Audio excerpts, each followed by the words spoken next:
लोग कहते हैं कुरान से मातम दिखाओ, लोग कहते हैं कुरान से या हुसैन दिखाओ। मैं अभी कुरान से या हुसैन दिखाता हूं। हजरत याकूब रोजाना, एक दिन नहीं, मुहर्रम में नहीं, 10 दिन नहीं, हजरत याकूब ने साल हाय साल रोजाना मातम किया है।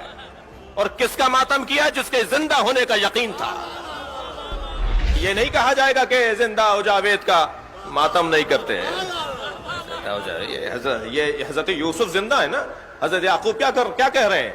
हजरत याकूब रोजाना एक हाथ जानू पर मारते थे, एक हाथ सीने पर मारते थे, एक हाथ सर पर मारते थे, और सर पर, जानू पर और सीने पर हाथ मारते हुए कहते थे या सफा अला यूसुफा, जिसे आप या हुसैन बोलते हैं।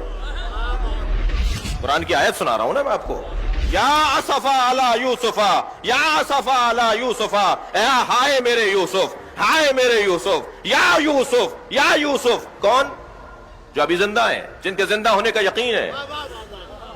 और न सिर्फ जानू पर, सीने पर और सर पे हाथ मारते थे हजरत याकूब, बल्कि वब यज्जत ऐना, इसकी बाद वाली आयत, वब यज्जत ऐना हो फहुआ कदीम, और इतना रोते थे मातम करते हुए कि रो रो के हजरत याकूब की आंखें सफेद हो गईं।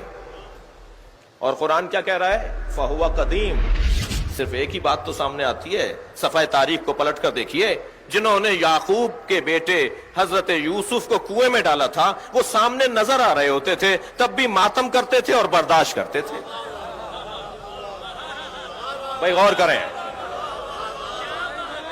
बहुत वाज़ेह पैगाम है कुरान मजीद का कि अज़ादारों को कैसे जिंदगी गुजारनी है। खबरदार, खबरदार, जिन्होंने अहले बैत पे जुल्म किया वो सामने आ जाएं या उनके चाहने वाले सामने आ जाएं, तुम अपने मातम से हाथ ना उठाना।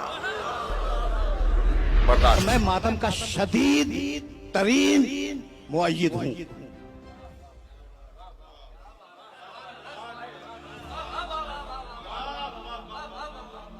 ये जो मातम है ना, मैं इसका शदीद तरीन, मैं इसरार के साथ इस मातम की तायीद करता हूं कि मातम होना चाहिए। और अगर कोई पूछे कि कुरान और हदीस में कहां लिखा है तो उसे मेरे पास भेज देना।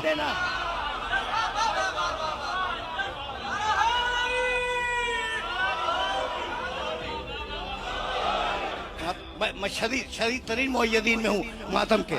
और मेरा ये जुमला अपने जहनों के अंदर महफूज रख लेना। मुझे वापस जाना है आए मुबारका की तरफ, लेकिन ये जुमला पहुंच गया तो समझो कि मेरी आज की मेहनत स्वागत हो गई। अजीब बात ये है, अजीब बात ये, पूछते हैं कुरान में कहाँ लिखा है, हदीस में कहाँ लिखा है। मैं दिखलाऊंगा कि कुरान में भी मातम का तज़किरा है, हदीस में भी मातम का तज़किरा है। लेकिन तुमसे अगर पूछा जाए तो तुम कुरान हदीस की तरफ न जाना। तुम्हें जवाब बताऊं, ज्यादा तेज मातम करो, ज्यादा शिद्दत से मातम करो।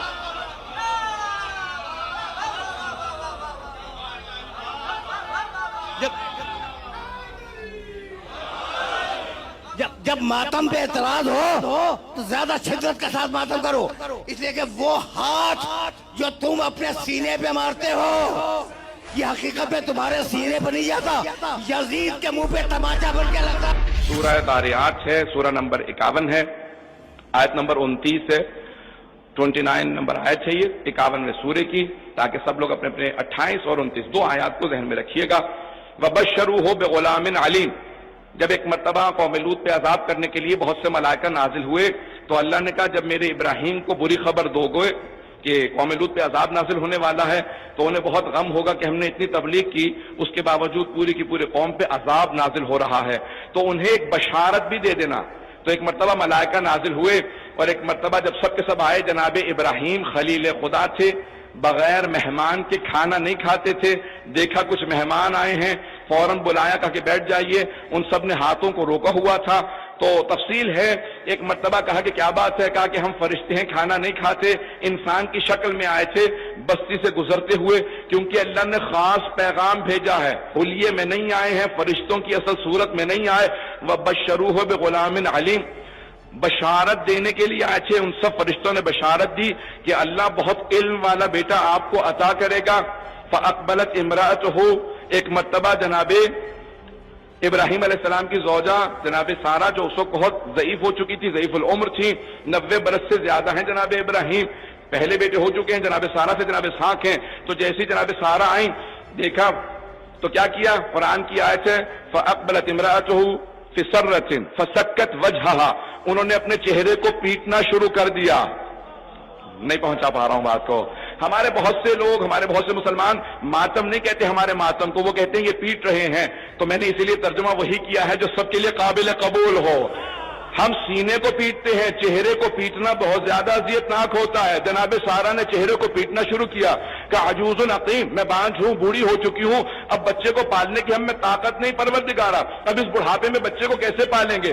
جب انہوں نے چہرہ پیٹنا شروع کیا, جناب جبرائیل موجود تھے, پروردگار کی آواز وہاں تھی, ابراہیم نبی خدا موجود تھے, ساری آوازیں تھی, کسی فرشتے نے کسی نبی نے نہیں کہا یہ بدعت ہے بند کر دو.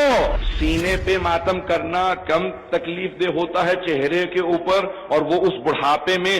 جناب سارہ ایک نبی کی بیٹی تھی, جناب لوط ایک نبی تھے ان کی بہن تھی, جناب ابراہیم نبی تھے ان کی زوجہ تھی, جناب اسحاق نبی تھے ان کی ماں تھی. چاروں طرف سے نبوتوں میں گھری ہیں. انہوں نے اپنے فعل سے سمجھا دیا میں نبوت سمجھتی ہوں, دین سمجھتی ہوں, یہ چہرے پہ ماتم کرنا مصائب آنے پہ بدعت نہیں ہے. فضائل اور مصائب اہل بیت, یہ سیاہ کپڑے, یہ تابوت, یہ علم, یہ سیاہ پرچم, یہ سیاہ بینر, یہ زلجنا, یہ جھولا, یہ تابوت, پھر پیغام پہنچانے کے لیے جو میڈیم ہے ڈفرنٹ لینگویجز میں, پھر وہ نثر کی صورت میں بھی ہے, تقریر کی صورت میں, اشعار کی صورت میں بھی ہے, نوحہ ہے, مرثیہ ہے, سوز ہے, سلام ہے, منقبت ہے, زیارات ہیں. یہ وہ چیزیں ہیں کہ جس سے حق اور باطل واضح ہوتا ہے. آج بھی انڈیا میں کسی سے سوال کریں کہ تم لوگوں کو کیسے پتا چلا ان کی زبان میں کہ حسین بابا اچھے تھے, تمہیں کیسے پتا چلا کہ وہ رسول کے نواسے تھے, تمہیں کیسے پتا چلا کہ وہ مظلوم تھے, تمہیں کیسے پتا چلا کہ وہ مارے گئے, تمہیں کیسے پتا چلا کہ یزید کون ہے, تمہیں کیسے پتا چلا کہ یزید خباثت کا نام ہے, تمہیں کیسے پتا چلا کہ حسین طہارت کا نام ہے. سب کا جواب آئے گا کہ یہ جو محرم میں عزاداری ہوتی ہے اس سے پتہ چلا. اب آپ سمجھ گئے کہ عزاداری کی مخالفت کیوں ہوتی ہے. اس عزاداری کی مخالفت کیوں ہوتی ہے؟ کیونکہ یہ ذہنوں کو جھنجھوڑتی ہے, کیونکہ یہ سوئی ہوئی روحوں کو جگاتی ہے, کیونکہ یہ ظالم کو مظلوم نہیں بننے دیتی, کیونکہ یہ مظلوم کے خون کو چھپنے نہیں دیتی, یہ ظالم اور مظلوم کو بھائی بھائی نہیں بنانے دیتی, یہ قاتل اور مقتول کو دوست نہیں بننے دیتی, یہ قاتل اور مقتول کو ایک جگہ پہ لا کے نہیں کھڑے ہونے دیتی, یہ ظالم اور مظلوم کو ایک کٹہرے میں نہیں کھڑا کرتی. یہ عزاداری ہے کہ جو ایک ظالم کو للکارتی ہے. اسی وجہ سے پھر میں توجہ دلاؤں صرف اس لیے کہ جب بھی سوال ہو عزاداری کے بارے میں تو آپ کا یہ جواب ہونا چاہیے کہ تم ہم سے سوال کرتے ہو کہ عزاداری کیوں کرتے ہیں, تم جواب دو کہ اگر تم حضرت محمد مصطفیٰ صلی اللہ علیہ وآلہ وسلم کے ماننے والے ہو تو تم عزاداری کیوں نہیں کرتے. یہ کیا وجہ ہے کہ تم ہمیشہ عزاداری پہ حملہ کرتے ہو؟ عزاداری کس کی ہے؟ مسلمانوں کے نبی کے, مسلمانوں کے پیغمبر کے نواسے کی. یہ کیا وجہ ہے کہ نبی کے نواسے کو قتل کر دیا گیا, تم ان قاتلوں کا دفاع کرتے ہو؟